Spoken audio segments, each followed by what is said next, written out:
eyes have deceived me again. I've reached the end of the rope and there's no bottom in sight, only darkness. A darkness that feels fixated with me. I'm still pondering by Ben Hexed. I have a small pond in my forested backyard. Its glassy surface shimmers crystal clear. It's the perfect pond, but I can't see the bottom. I've stayed awake countless nights contemplating what lies below. One boiling afternoon, I dive into the sun-warmed water. Plants adorn the walls with small eyes peeking out at me. I swim until I can barely see light trembling on my fingertips. But I still can't see an end. As I rise to the surface, my last air bubbles collapse. I greatly underestimated the massive depth of the pond. That night, haunted by the water around my feet in the shower, I strike up an idea. If I throw in a weighted line, wear flippers and goggles, and that should work. At the break of dawn, I tie a weight to the longest rope I could find, loop the other end around a rock, and then toss it through the rippling surface. It vanishes instantly. I follow headfirst, trailing the rope down, plunging further and quicker than before. I plummet past fish bubbling in horror, voraciously raising their hackles at me. They begin to frantically move, opening and closing their mouths as if trying to warn me of what's below. I descend further and further, my lungs are aching, and my eyes grow tired. Pressure smashes down on my body, trying to flatten me. Finally, I think I can just barely make out the bottom. But I was wrong. My eyes have deceived me again. I've reached the end of the rope, and there's no bottom in sight, only darkness. A darkness that feels fixated with me. I cling to the slippery rock wall and discover a small indent. Bear eternally trapped there. I take in a few deep, greedy breaths. Stale and ancient. I must continue further. I plummet until I can't see sunlight above. There's only darkness. I've gone down too far. My cold lungs begin sputtering and quaking as I desperately claw up the wall. I tear at my collapsing throat, fumbling for another pocket of air. Another indent in the wall. I gasp, stealing the last breaths from the cratered water fills the void. That's it. I'm finding the bottom this time. I didn't come all this way to give up. I propel off the wall, descending further and further, and further, and further, and further, and further, and further, and further.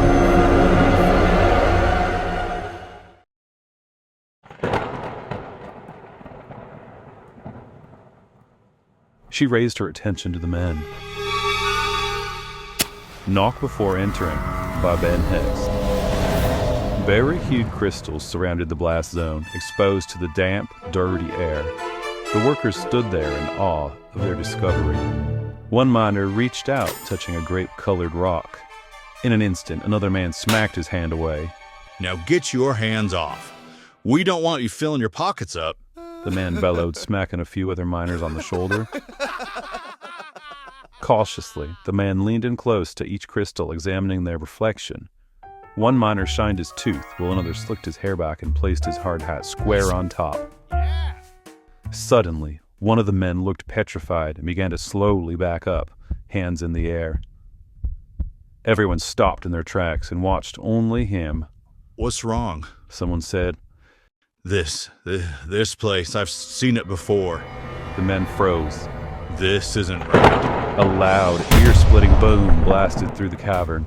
The crystal wall split open to reveal a woman standing there shrouded in black rock, her head spiked in a point. She raised her attention to the men. The single point folded into 3 sharp spikes directed at the miners. Well, I'll be damned, little missy. You gave us quite the... Several men flung at the wall, gasping for air. The spikes pinned straight through their chests. The woman's arms faced the men and shot more spikes. A line of men adorned the wall, nailed to their final resting spots. The lucky few came scampering out into the fresh air. Droplets of blood splattered on them.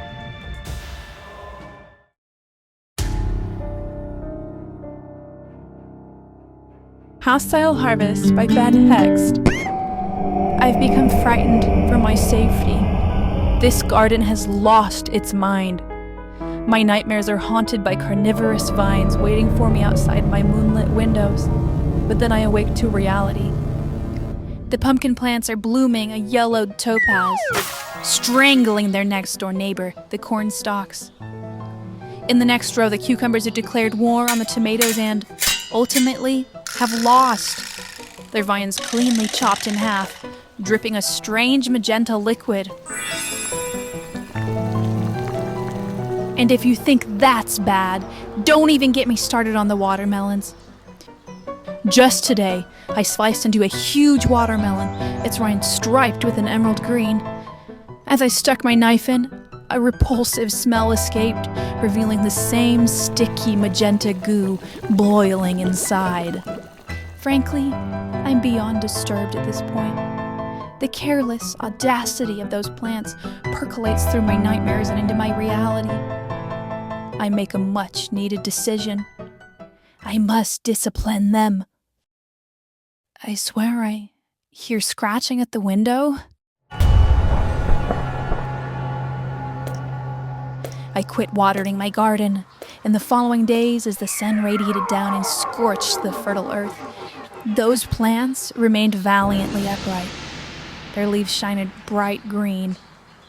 As I examined the plants closer, not a single bug or pest dared to bite holes in them. Instead, a snake lies belly up, strangled by the plants. Suspended in several chopped pieces along its spine, it hisses softly at the air. I sit upright in bed that night, fuming at the disrespect these parasites have paid me. I was their mother. I granted them life. But now, it's ultimately my responsibility to give them death. I throw on my pants and slip on some shoes, storming out into the unforgiving moonlight. I snatch up a shovel and eviscerate the garden, shredding and exposing the spiraled roots to the cool night sky. Their glowing purple sap still trying to exploit my attention. You see this, Moon? You see them for what they are? Just a pile of useless, ungrateful leeches. I shriek, tears freezing on my cheeks. I throw the shovel at the toppled tomato plant. Good luck living now. I hope you all got what you wanted, I scream. I scrub the dirt off my hands and snuggle into my warm bed. My cotton sheets graciously embrace my curled up body. I dream of nothing, for my dreams are dead and my passion has evaporated. I've realized my anger got the best of me. I've failed my babies. But as I drift further into my slumber, I swear I hear scratching at the window.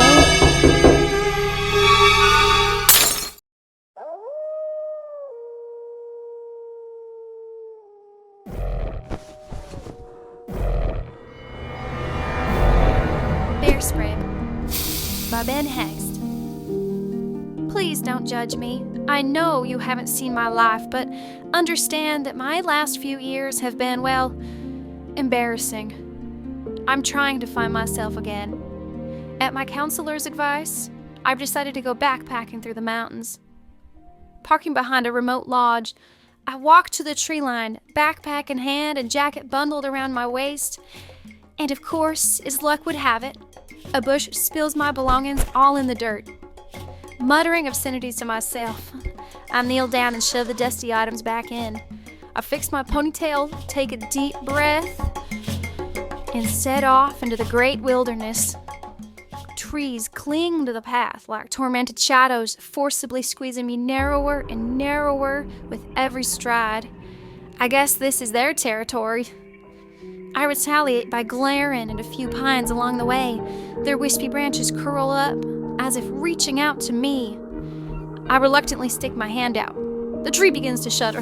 I jump back, about to grab my bear spray, when a doe peers out at me. I hiked until dusk and then set up camp. Turning in for the night, I zip my tent closed. I jolt upright to a rustling noise. Grabbing my flashlight, I sit in silence for a few minutes. I begin digging through the darkness for my bear spray, but it's not in my bag. Where is it?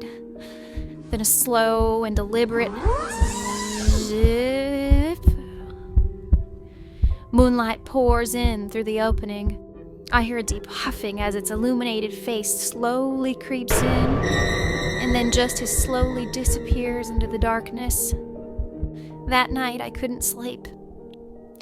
At dawn, I pack up my supplies and reluctantly continue on my way. Within an hour, I spot another bear. I freeze in place. Now seriously, what are the odds? After a moment, I shuffle sideways, quietly contemplating my next moves. My heart sinks. It's a costume propped up on a tree stump.